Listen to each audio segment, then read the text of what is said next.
Ambitious and motivated are words that describe you best. Then you're on the right place. This is Motivational Radio Friends from Paris with your host, Longi Agoha. Hello, dear listeners. Welcome again to the usual program on motivation and inspiration. And today, I am privileged to connect with one of America's top coaches, speaker trainer. His name is Guy Burns. He's from Virginia. He is the manager or the director of Success and Beyond. And I caught up with him today to ask him questions about what he means by present, positive, and productive. Hello, good morning, sir. Good morning, Longi. Thank you. How are you? I am incredible. And yourself, sir? I'm trying to survive. It's okay. So, tell us, many listeners would like to know exactly what you mean by present, positive, and productive. What is it, sir? I believe that all of success in life will happen when three things overlap.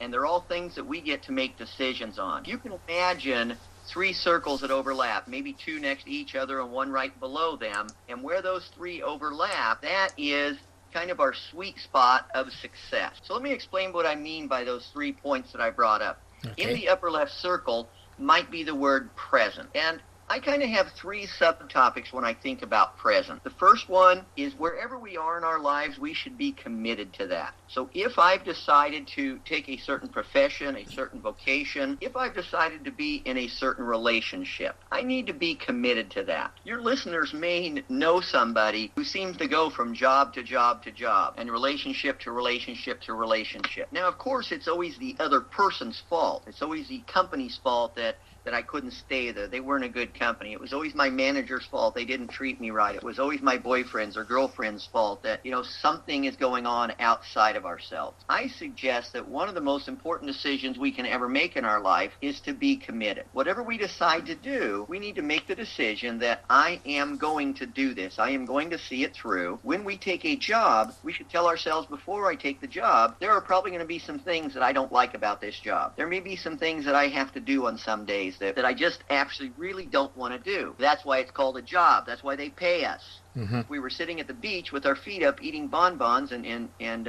drinking wine, then nobody would pay us for it. Same thing in our relationship. Relationships are hard. We have to make commitments. We have to make sacrifices sometimes. So I absolutely believe that if people will put a commitment into everything that they do, and they will stay in it as long as they can until they decide it doesn't make sense anymore. Okay, so the first one is commitment, like you said. You've got to be committed. Whenever you take any decisions, you need to stay through no matter what. Absolutely. Now, not no matter what. There are times when you do need to step away from a job or from a relationship that is not healthy. Mm-hmm. So I don't say stay in something that is not healthy, but I say when you go into it, be committed to make it work. And all the time that you're in that relationship, give it your very best until the moment that you say, this job, this relationship, this decision was not a good decision and I need to move forward. So don't stay in it no matter what, but as long as you're in it, be in it the whole time. Be committed to it until you say, I have enough facts now, it's time to move on. Okay, so that's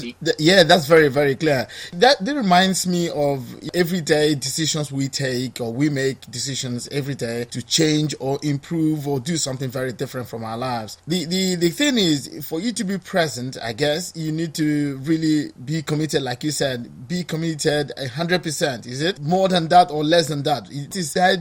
How would I really know that, yes, this is the right thing I'm doing at the right moment? This suits me. I suggest that the way that we do that is we kind of plan. We have to know where we want to go in life. Yeah. One of my favorite statements is to say, if you don't know where you're going, you're probably going to get there. That's right. If you don't know where you're going. So once you make a decision that this is the right road for me, whether it is vocational, whether it is relationship, whatever it is in your life, make that commitment and then move forward. Now, I suggest the second point under present. So we have three points we're talking about today: present, positive, and productive. Yes, the positive one now. Yeah. Next one is being on time. All right. You may have heard the statement that it says 90% of life is showing up. That's right. I suggest 90% of life is showing up on time. Uh-huh. It is very disrespectful, people. If you tell people that you will be someplace at a certain time, whether it's professionally or personally, it is disrespect. You actually dishonor that other person and make it harder for you to advance in that relationship, whether it's professional, whether it's personal, whether it's with family. You may have known somebody, or you may know somebody today, that if you want them to be at your house at 6 o'clock for dinner, you better tell them 4:30. We've all probably known somebody like that. Yeah, sure.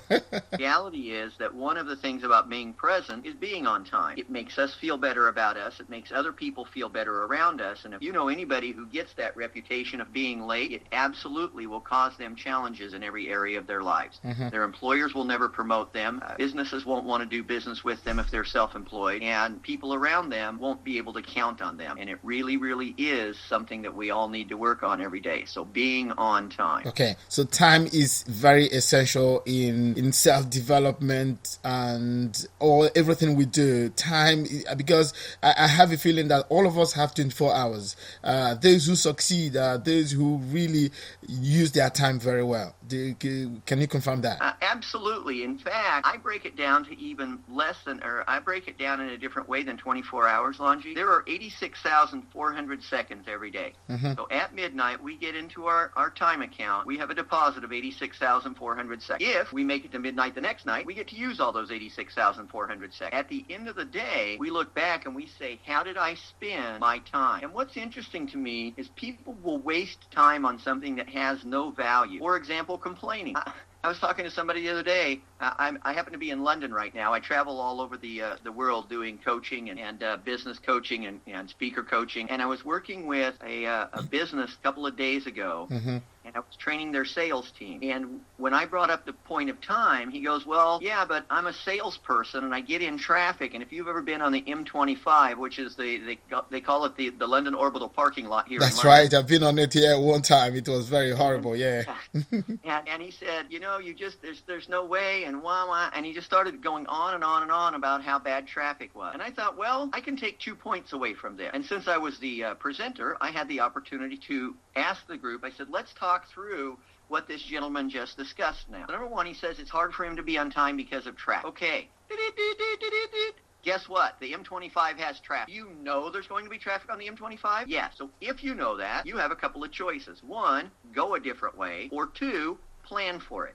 Every single day, every time I've been on the M25, between 4 and 7 o'clock at night, it's moving at 10 miles an hour. That's right. So if I need to go 20 miles, I better give myself 2 hours. It's not a surprise. But number two, and maybe more importantly, is the fact that he was complaining about the traffic. Not only do we get 86,400 seconds every day, we also get some amount of energy every day. Maybe that amount of energy is 100 energy bucks. If we spend those energy bucks wisely, we will move farther forward in our lives. If we spend poorly, just like if we spend our time poorly, then we will be held back. So anytime I complain about something, I immediately stop and say, is there anything I can do about it? If it has to do with me, or if it has to do with something in my organization I have control over or influence over, then I will go ahead and do something about it. If I can't do anything about it, traffic, weather, anything that's outside of myself, global economy, I refuse to complain about the global economy. I hear people doing it all the time, and they give away their power. So be on time and use your time wisely. That would be the second point under present. Okay,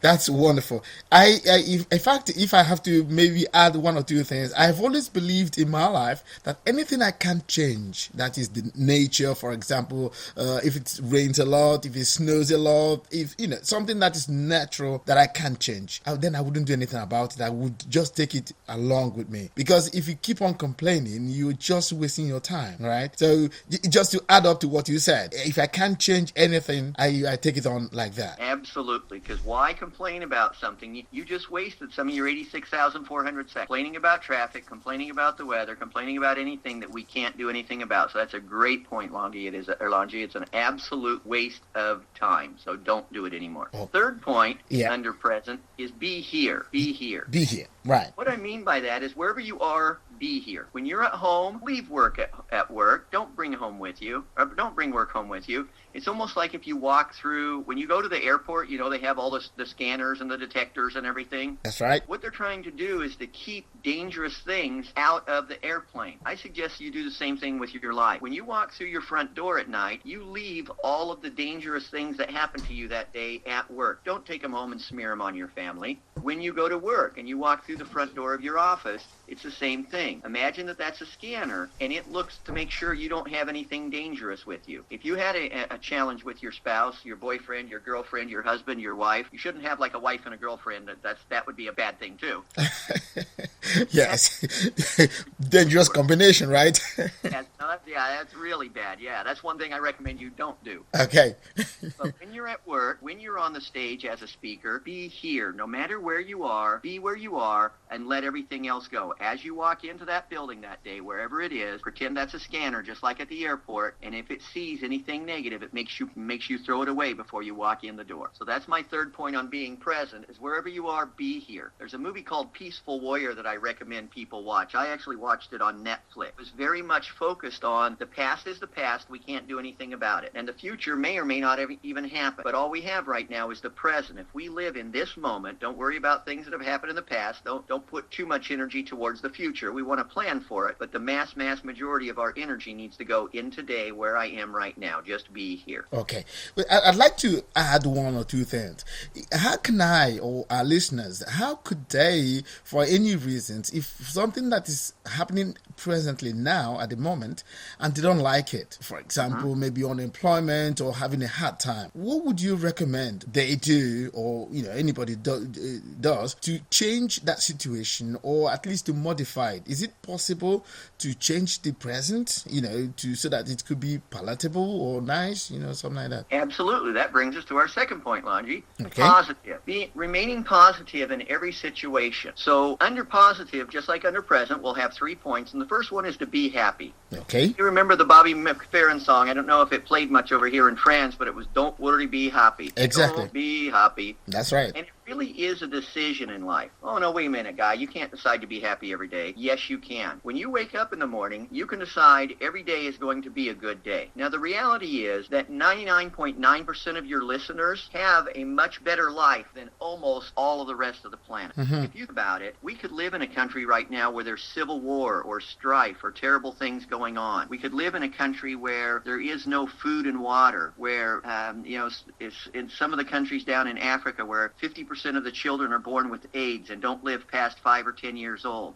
We could live in countries that are just absolutely terrible. We could be homeless and on the streets. We could have so many terrible things racking our body. We get up and all the time people around us are whining and complaining. And like you said, it's an absolute waste of your time. I come to London every month. I live in Virginia, as you stated, and I come to London every month, and I usually go to several different countries throughout the area. I'm headed up to Scotland tonight. I was in Dublin last month. I was here. Next month I'm going to go over to Paris again. And I spend a lot of time just kind of watching and listening to people. I was on the flight from Charlotte, North Carolina to Heathrow last month, and we left about 30 minutes late. The plane got in late. They had to swap the passengers, and so we got out about 30 minutes late. But our pilot came on board and said, we're leaving about a half hour late, but we should be able to make it up in the air.